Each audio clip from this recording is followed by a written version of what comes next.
We're wrapping up the week of Father's Day episodes and wrapping it up with my dad, who, if I had to guess, is probably going to be last second, likes to do things down at the wire. So I'm sure he's setting up his iPad as we speak.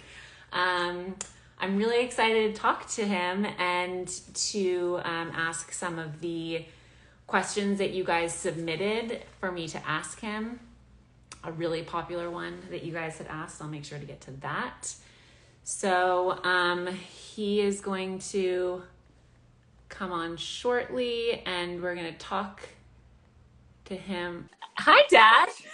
Hi. Quick. Wait a minute, how did you do that? I mean, just do it the right way. Just to put it like this.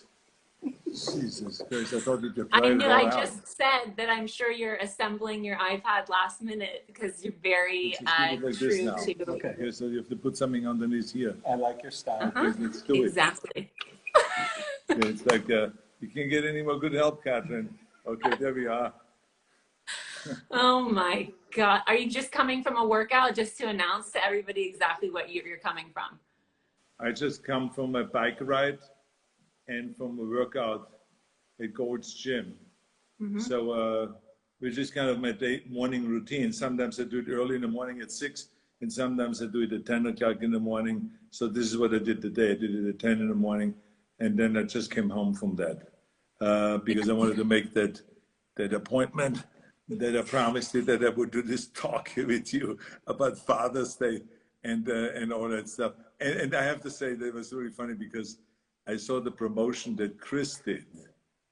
Oh, today? Did you hire him to be a promotional manager or to be a publicist or to be a marketing director? Or what is Chris now to you? I thought he's your husband and the father of the child. I mean, but now all of a sudden he has all these other jobs and responsibilities.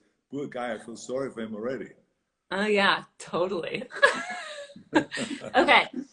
So we're going to be talking about, it's obviously. I know what we're talking about. So go ahead, so ask the first question. What is it that you want to talk about? You I want gotta to get talk to the about. program, Katherine. You remember, as I taught you, quick, go in there and kill it. You also taught me. You also wanted to reiterate to me the most important thing to do is to always shock people, which I'm sure you're doing very well right now for people. Just rambling right in. Okay, so since we're going to launch into it, what's the most surprising thing so far about fatherhood for you? You know, I think that the most surprising thing for me was Maria and I had the kids. First it was you, then Christina, then Patrick, then Chris. As it went on like that, we realized that each one of you is so different. And I think that was the biggest surprise, that you were totally different than Christina was different than Patrick. Everyone had their own personalities and their own characteristics. And I think that what I think most people don't realize is that it depends when kids are born, that has maybe an effect on it. And I'm not an astrologist or anything like this, but I think you see some kind of things there that certain characteristics, but also it depends so much on if you are the first child versus the second child versus the last child, how you get treated. Not so much by me, but by your mother, right? I mean, I think that fathers, well, I should also make it clear that I think I have to take Father's Day with a grain of salt, to be honest with you, because just simply the fact that I believe that the majority of times children are spending with their mothers. So I think mothers should get the heavy weight of they have the heavy weight of the responsibility, but also should get the kind of the reward and the celebration, because I think when I think back of raising your kids, I was on a movie set a lot of times. I was making movies. I was trying to make a living and make a lot of money for the family so we can live well in a nice house and have a place in Sun Valley and take you skiing and taking around the world and all this stuff. So, that takes money, obviously. So you have to work. But at the other hand is that you're not spending as much time with the kids. And so your mother was really responsible to kind of hold the fortress at that point and to raise you guys. And I then came in, like I said, 20, 30%, if I'm lucky. And but I think what the question is really what was the surprise to me, what was the surprise is that each one of you, with the same upbringing, the same attention, the same school, the same everything. You were so different. And then you have to, as a parent, have to adjust to those kind of differences. You know, what are the various different needs that each child has, and then, you know, kind of go with that. Yeah, well, I also think it has to do with like the fact that, you know, what you were doing as our dad when Christina and I were little was very different than what you were doing when Christopher and Patrick were little, because you were governor. So it was a different dynamic that had to play into it as well, that, you know, requires different needs of attention and things like that. Yeah, I think that's a very good point. You know, I didn't even think about that. First of all, I think it's very important for everyone to know how much your kids hated my job. I mean, there was no one. I mean, it was one of those kind of odd things where I just felt like, oh, my kids will be so proud of me being governor now and all that stuff. But I don't think that you guys really kind of connected to that and didn't really understand it that well. You were still young, very young. And I think that you were so used to kind of like what we were doing when I was on a movie set. You know, that you were used to that I would have my driver pick you up from school, take you to the movie trailer, outside the movie studio, inside the movie studio, and you were doing your homework there. And then, you know, every so often I was called to the set, and you would come with me to the set and then watch me blow up a few buildings there, or just, you know, have some fight scene or some scene. You know, and you would just, this was your entertainment. So when you think about after school programs, you guys had like the perfect after school program. You had the tutoring there, you had all the crayons there, you had all the toys there to play with when you were very young. And then you could come to the set and we were taking pictures and having a lot of fun and all that stuff. So when you went to Sacramento, I remember you saying to me, says, Dad, I hate your job. And I said, well, why do you hate my job? And you said to me, she says, everyone around here is running around in a stupid black suit and with a tie, and they all look so serious. There was much more fun on a movie set where we were kind of making paintings and drawing with the crayons and building blocks and then playing with the toys and all of that stuff and going to the set and watching you do films. That was fun. Why did you take us out of this fun? Why did you change? A valid question. And that was a valid question, exactly. Very valid question. The bottom line was, you know, I had this fixation about, you know, fixing the state, making the state better. And so that's why I ran from one moment to the next when there was a recall. And we had long discussions with your mother about what would that mean for the family. And your mother made it very clear to me, because she went through that as a kid, where she was dragged around from one press conference to the other when her father ran for vice president and when her father ran eventually for president. And when he was the head of the Peace Corps and all of this stuff, that she was dragged around sometimes at 5 o'clock in the morning, shaking hands outside a factory in New Hampshire in a freezing cold. And she hated it. She didn't like that. And so she felt like, oh my God, I'm now going into this profession, and your kids will be dragged around and the family will be dragged around. So we came to an agreement that we would not use the family at all for any of this political stuff. And I think it was good, because she has gone through it, and she really was very good in keeping the two separate. Yeah, that's also one of the biggest things that people always ask us kids about is how you and Mom gave us such a normal upbringing, even though you were, you know, we did go to movie sets, you were governor and Mom was first lady, but yet we had a very normal upbringing. I always try to tell people, like, we had a very normal childhood. Despite what people might think about, you know, having you and Mom be in the roles that you guys were in, we were very normal kids. Right. I mean, you know, excuse me, but I mean, for you to call it your upbringing normal is to me a little bit mind-blowing, I have to say. So sorry, I'm a little bit, I have to smirk on my face, because I said to myself, what is your normal? I mean, I think that your upbringing was not normal. And I don't think my upbringing was normal, nor do I think Maria's upbringing was normal. I don't think there's anything normal here. I mean, you know, that first of all, from the financial point of view, I think from the privileges point of view, I think, you know, we had chauffeurs and we had security and we had all this kind of stuff, which is kind of, you know, you guys were going, when I was governor, you were walking around with security guards, with the CHP. Well, we didn't have a choice, Dad.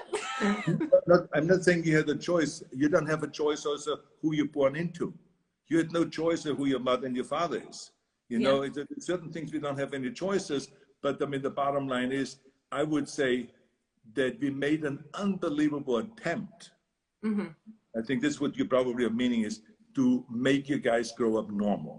Yes. Meaning that you have, you know, normal friends over to the house, that you have play dates, that we take you guys to the playground and do the normal things, go to the beach, and have a normal, go to a normal school, and not to do this kind of, you know, kind of strange stuff. But I mean, it was a very good community school where the community came together, where the parents came together. We took you to church regularly, all of this kind of thing. So that was all kind of normal. And Yeah, but also, you came to our kids soccer become, games on the yeah, yeah, weekends. Like we did absolutely, all the things that were, you know, our yeah, friends were doing. And you and mom never took us to premieres growing up. You wanted us to have our own identity. You didn't have us, you know, yeah, our faces out everywhere. It was a yeah. big gift. I always say it's one of the biggest gifts you gave to us kids was allowing us to kind of step into our own identity as we got older. Having, you know, two very well-known parents was a big part of that. But I, you know, I give, like I said, I give your mother the credit for that, because I think because I didn't grow up like that. So Mm-hmm. therefore I was not trained, you know, to make the adjustments. She was Mm-hmm. trained because she grew up like that. She Yeah. grew up privileged. She grew up in a family that had money. She grew up in a family that had power.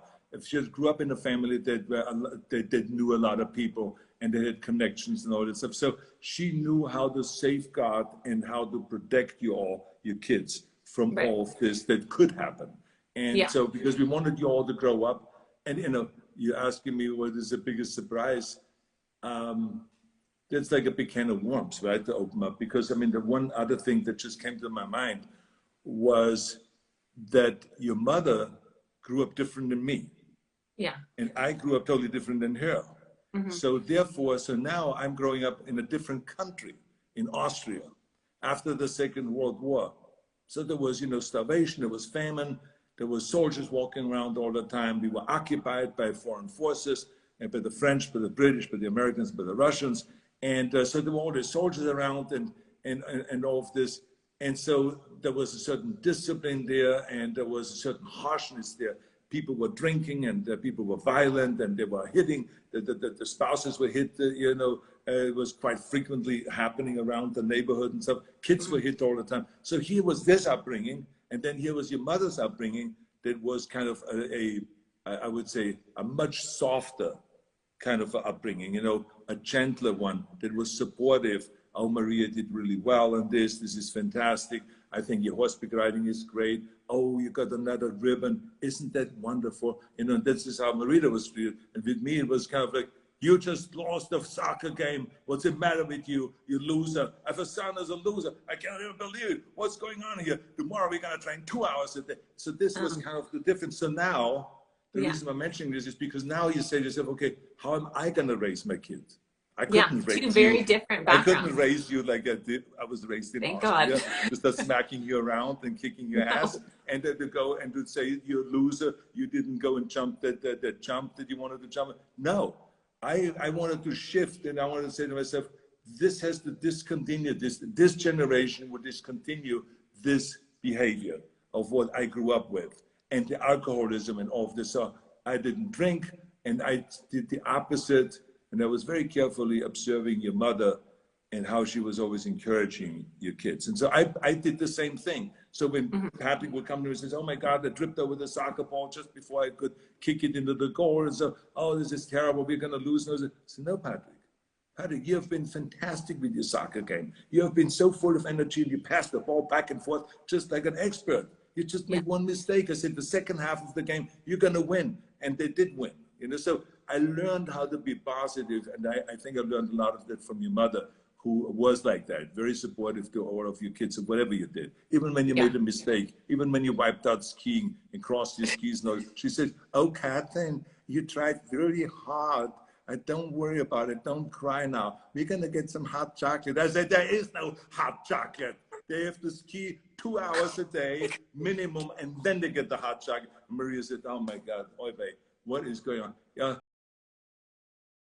That's why it worked so well, is because I was talking yesterday to Al Roker, and he was saying how him and his wife are very different parents.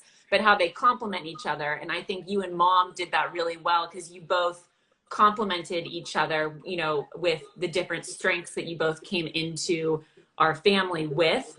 And one of the big questions that everybody always asked, wanting to know from you, was what you brought from your, you know, your childhood and your upbringing in Austria into your role as parenting. And I always talk about, you know, how strict you and mom were with rules, and especially you with chores and with discipline.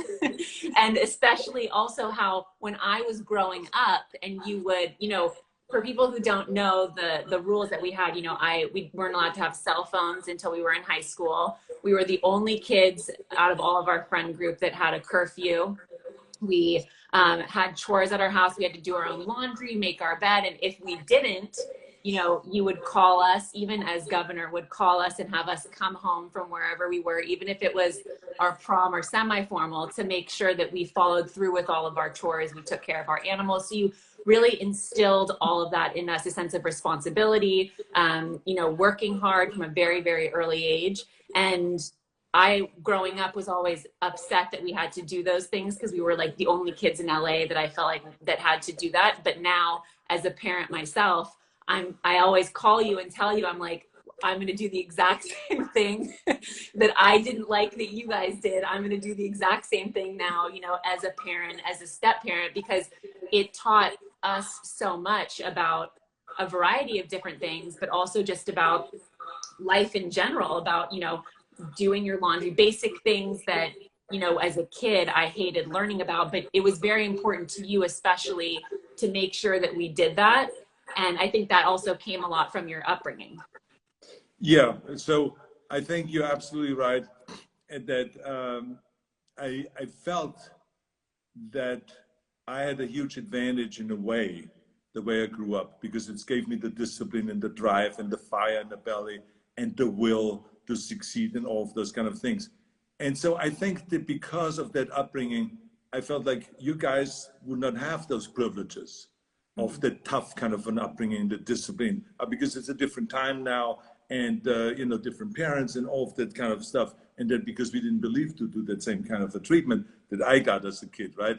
And so I said, but still, I think it is important to teach them the disciplines and the things that I felt was important. And maybe I went overboard sometimes, that could easily be. But, you know, I insisted that when you walk out of the room, that the lights get turned out. I said, you know, there's a limited amount of electricity, and we have to go and save electricity. So we all should participate. If we didn't turn off our lights? Well, when you didn't turn out the light, I would then unscrew a light bulb in the chandelier. And I remember that Patrick came to me one time very cocky and said, Daddy, that doesn't mean anything to me when you undo a light bulb, unscrew a light bulb. I said, because there's 8 light bulbs on the chandelier. I have all the light in the world in my room. So I said, yeah, I totally understand it. I said, but I'm also very good in math, that each day when we subtract 1 light bulb, eventually the 8 will run out, right? So anyway, so the second day, unscrew the light bulb when you didn't turn out the light. The third day, the 5th day, this is how it went on. And then all of a sudden, he was sitting there at the table and crying. And Maria was saying to me, he says, he's crying because he's afraid of going to his room. I said, why? I said, because it's dark. It's dark in the room. I said, oh, there we are. I said, see, Patrick, isn't it interesting? I said, that it is very tough to go in that room. I said, so do I have a promise now from you that if I put the lights back, that you would then turn out your lights? And he said, yes. And from then on, he always turned it out. And that's, so I think there's things like that. And I remember that there was times when one of the kids didn't make their beds, and then I would just go and rip down all of the bed sheets and the pillows and threw it out the window down the balcony from our house. And this is not a joke. Like, you people need to understand that, like, this, I remember one time that one of us, I think it was Patrick, didn't make his bed, or Christopher, and the bed sheets, including the comforter, were off the balcony downstairs, and nobody left their bed unmade ever again. And well, it was not only that, but there was one time also where the maid, I forbid the maids to touch your guys' rooms. I said, you have to clean the room, you should scrub the showers, and you should wash your clothes and wash your towels. I taught all of you how to do that. You know, how much detergent goes in there, how you turn on the machine. And then I even told you, I said, in the morning, you put the laundry in. I said, you're not going to wait until the laundry is finished. I'm going to take you to school. Or your mother takes you to school. I said, but then when you come home from school, then you take the laundry out and put it in the dryer. And then you let it be in the dryer. I said, so it's a very easy rhythm so that each one of you kids can do the things. And all this. Well, one day I detected that secretly the maid went in there and she washed your bed sheets because I just happened to catch it. And so then I was so angry. So I went into the room, I pulled the fresh bed sheets off, took the mattress, dragged it out the door of the balcony and threw the mattress down at the balcony. So then when whoever it was, I cannot remember, but I think it was Lindsay. One of those, each one of you had some kind of a shortcoming with those kind of disciplines. One wanted to cheat with the laundry, one wanted to cheat with the bed making, one wanted to cheat with the shower, scrubbing, and all of this kind of things. You had to wash the dishes also. So there was always some cheating going on that I detected. So I had to, of course, come up with some punishments. And so those were the punishments. I mean, I think that they worked very well because now I make my bed every single morning and I love doing laundry. So I feel like you taught us very well about all those things. But when I think it worked and it was a lot of fun, but I needed your mother's cooperation in that at the same time. That was the key thing. And we always, just from the beginning on, we always said, look, we can argue about anything.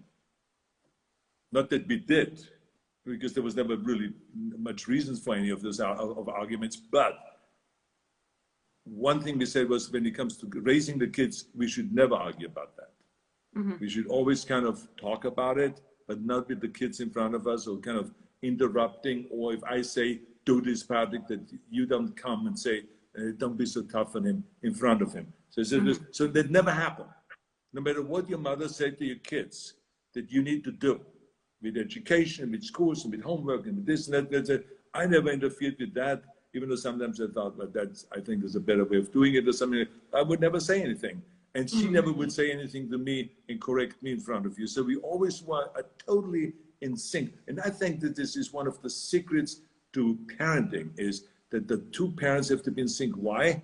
Because I think it is like kids are intuitively very, very smart about playing you against the other person. So if they know that dad is tough, then they go to the mother. And if they get away with it, that she's then soft about something, then they will go there. And the other way around. So what we wanted to do is make sure that that doesn't happen. Yeah, I think you guys did that really well. I mean, you guys complemented each other with, the rules and the nurturing. And it was Katherine, I love, and I tell you this because Father's Day is in 2 days. There's nothing that I love more than when you call me and you say, guess what I did today? I say, what? And then you say to me, she says, I told to Jack, which is, of course, Chris's son.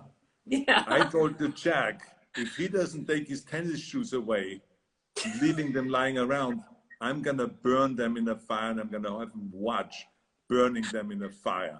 Because, I said, well, that sounds like what I did. She says, yes. And I hated it when you did that to me. I remember when you one time took my tennis shoes and put it right in the fireplace and burned them because I left them out 6 times in a row and I didn't put them away. And she says, I'm doing the same thing to Jack now. Can you believe I'm doing the same thing? I'm like you. I think there's a great method, you keep saying to me. So you were like crying when I did it. Patrick, everybody was crying. And then, of course, we had to watch you. We watched you do it one time with someone's shoes. I think it was actually Christopher's pair of shoes that you actually legit burned. But this time I explained to him after I called you, this is what you used to do to us in order to teach us about taking care of things that we have and taking care and pride in caring for our belongings, being responsible, putting things away. And then I remember I brought him over to your house and you were like, and he said, is that the fireplace that you burned? You burned Katherine and Patrick and Christina and Christopher's shoes in? And I was like, I'm not going to do it to you for real, but this is what we used to have when we were growing up. So now we can learn to put the shoes away. So it's teaching kids about responsibility, which I think you did very well with us. And it's something definitely that as adults, I think we all look back on and we're so grateful. And it also makes for great stories now. Oh, no, absolutely. Absolutely. But you know, one of the most common things is now, I think it's also important for I think for everyone to know is that when we go skiing, you always compliment, you know, your mother and me, and you say, thank you so much for making us ski. Even though we didn't like it, it was cold and it was uncomfortable and blah, blah, blah. But now we can ski with all of our friends and we never have to be embarrassed with our skiing skills. We ski the moguls, we ski the powder, we ski the ice, we ski all the circuit, whatever the conditions are, we can ski this. It is so great. Thanks for making us ski. So that is the interesting thing about parenting, that the rewards sometimes don't come right away. Because the kids will cry and the kids will complain and you will look, you know, kind of mean and all this stuff. But then eventually now, I mean, like I said, it's for me the greatest pleasure when you call me and says, oh, that was such a great idea, the way you made us do X, Y, and Z, because I'm doing the same thing now with my kid. You know, so that, I think it's fantastic, Yeah, it's important. And then as we've gotten older and as adults, I know that you've talked a little bit about just like having adult kids and also the adjustment. Mom's talked about it as well, of being a parent to kids versus being a parent to adult children and having that be a friendship versus the dynamic of, you know, what it was when we were little. What has it been like for you to have adult kids? Well, first of all, there was another thing that, you know, you learn so many things when you're a parent, right? Because it's not like, well, some people do it over again, you know, they maybe get remarried at the age of 7 and have kids, and then they maybe can learn. But by that time it's over anyway, because you're then a different person because you're older. But I mean, I think that the thing is that you think that you're going to be around for 18 years.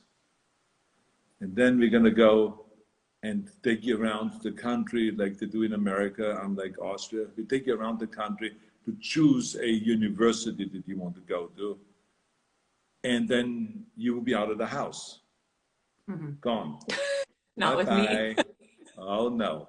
This is not what happened. So, and you know, this is what you think, and then you kind of like are happy about that idea. Oh, when we're 18, then from then on, we can do things again. We don't get tied down. No. I mean, the parenting continues on. You have continuously responsibilities. Kids will come to you for things at the age of 22, at the age of 25, and the age of 30. And but this is exactly what it's about. As much as we parents come to you for things, that's as much as you come to us, and we always wanted to make sure that you understand, no matter how old you are, no matter what you need, you can always come to us. And, you know, even though your mother and I were separated, but I mean, we are one team. We're one team, and we love your kids so much. And every time we get together, we always talk about how proud we are of our parenting and of your kids. I mean, it's like unlike anything else. I think this is one of the, even though your mother and I, we accomplished a lot, but I think that is actually one of the greatest accomplishments that we have had. Oh, that's so nice. Yeah. Wonderful. Okay, so before we end, because you're a new grandfather, let's just talk about that for a moment. We have a lot of fun with you as being Opa, which everybody's like, what is your dad? What do you have your daughter call your dad? And it's going to be Opa. But what is the most surprising thing so far in the 10 months that you've been a grandfather? What's been the most fun part about it? The fun part about it is that I can disconnect. I mean, it's like I come over to your house, or you come over here, and we play around with Lulu and with whiskey, and we sit there, Lila, on top of them, and we hold her, and I hold her, Lulu, whiskey, and then they buck and they run off, and then all of a sudden you hold Lila in the air, and then she's gone, and all that. I said, all of this stuff. I said, but after 2 hours, you go home with Lila. So then there's no more responsibility for me now. So this is like, so you're able as a grandparent, you're able to disconnect. So therefore you can put all of this energy. So when Lila comes over here, or even when you bring over Jack, I can go and be just involved and have Jack go and clean out the stables and clean out the manure. I almost said shit, but I mean, it's supposed to say that. But it's and clean wrangle out the the manure horses. from the horses and from the stable. And, you know, and he was very smart. And he says, how much are you paying me? And I said to him, I said, well, how much do you want? And he says, I want to have $9 minimum. And then I said, okay, you got $9 minimum. And he started shopping the stuff and he started cleaning the stables. So that's all fun to do. Yeah. You know, but I mean, it's not like a 24 hours a day where you have to now figure out what do you do with him from 6 to 8? What do you do with 8 o'clock? And then take them to bed and then read bedtime stories. So it's with you guys, it was an ongoing thing. But when you're grandparents, there is a switch, an on switch and an off switch. When you're gone, then it is your problem. You deal with it, and I'm again back to reading my scripts or reading some research or doing something or making some FaceTimes or phone calls or Zoom meetings or something like that. I go on with my life. And so that's really the big difference. So I learned that that's actually a lot of fun. Not that it was not fun raising your kids, but being a grandfather, that is really a fun thing, is to see your daughter have this beautiful child and to see your daughter actually becoming a parent. Is another really eye-opening thing for me to watch you become this mother that is glued to this kid 24 hours a day, you know, with the breastfeeding and with the sleeping and with the eating and with the this and the that and the resting and carrying around. And I don't even know where you got the strength from, because you hold Lila sometimes on your arm for an hour while we are just talking or something like this. I couldn't hold a baby for an hour. I mean, it's like, it's impossible, right? I mean, it's like, it's amazing how much strength that takes. But I mean, just to see a different Katherine come out, because when you become a mother, there's a different person coming out. I mean, this selfless kind of a person, you know, that is just not about you now. It's all about the baby. And that I can see all the time when I watch you and when you talk to her, when you send me photographs and fun things that you do with her and all this. I mean, so that to me is just a whole other dimension that you don't think about when you are becoming a father the first time. That you kind of watch this little baby become a woman and then get married and then have a kid. And then you watch her become a mother or become him become a father and all that. So this is a great additional things that I've enjoyed and learned. Oh, that's so nice, Dad. Thank you. You're welcome. Well, I loved so this now go and grill Chris now.